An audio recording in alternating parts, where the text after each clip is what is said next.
Welcome back to the fifth episode of Beanbag Rebels. I call this one Treat It Like Your Own, and hopefully you'll see why in a couple of minutes. But before we do that, I do apologize. It's been a while since we picked this up. There's a couple of things going on, and hopefully in the next couple of months, weeks actually, by the end of next few weeks, you would see why and what I've been doing. But anyway, there's a couple of videos out. If you haven't had a look at my talk with Chayapan at Agile Tour Bangkok 2021, topics business agility, innovation, and experiment, take a look at it. Any feedback is obviously welcome as well. But right back to this episode. So the reason that I kind of named this one Treat It Like Your Own is because if you're in any corporate environment, if you're in any corporation, right, and you work on anything, small, mini project, big project, there's one common theme that you will likely have heard, and that's things like treat this funding, treat your investment, treat this project like your own, treat it like your own money, you know. And the context for this is usually don't waste the money. Don't just go and throw it out just because you can, and do everything in your power to kind of make sure vet the risk and reward like you would in your money. And I thought this was an interesting take on it, and I love it. And so I just kind of thought maybe put a different spin to this, and this image that's coming up right now is just variety of portfolio. Like if you take a look at it, and I got this from my friend Kanin Op, who is an investment advisor and is part of his part-time job as well.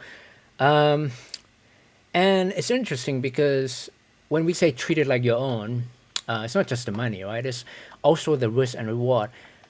And what we do in the corporate environment, maybe we have a day job, right? We get paid every month. We put money in the bank, maybe. These are what I would call guaranteed returns, right? As long as your company is still around, you get paid, you get money. But that's not the only thing we do, right? I'll bet, I don't know how many people just have that as the only means of investment. If you're like me, I would say, not that conservative, but also not that adventurous either. Over the past couple of years, I've invested in other means of, portfolio outside of Thailand, for example, or maybe invest a little bit more in a cryptocurrency space. Now, these are by no means 100% guaranteed. They're very high risk, and if you very high risk, but also very high reward. If you follow this over the next couple of months, is a roller coaster ride. But what does that tell you about the risk and reward structure within your own portfolio investment? And granted, you may have appetite for lower risk, you may have appetite for higher risk, but what we all have in common is we invest different amount of funding. Two things, right? We invest different amount into what we're comfortable with. Like crypto, maybe, I don't know, I think the recommendation is maybe 5% and no more than that. And here's the thing, right? You invest that 5% into higher risk things, but you don't come and monitor it every day. You invest the amount that you're comfortable to essentially say, look, if I lose all of it, I'm okay. I will still survive. It means I don't monitor it every single day, right? It means I don't sell it when I don't stop the investment when things looks bad. Like now, I mean, if you look at crypto over the past couple of days, it's coming back to a high level, and now over the past couple of days, it's dropping back. It doesn't mean that you keep your eye on it like a hawk, and then you start selling or buying as soon as things get bad or things get really good. You need to look at it on a long-term basis. And the reason I share this example is because if you look at it from a corporate innovation standpoint, on the right-hand side up here, exploitation, these are things that a lot, I would say 95% of the corporate innovation space, a lot of us do.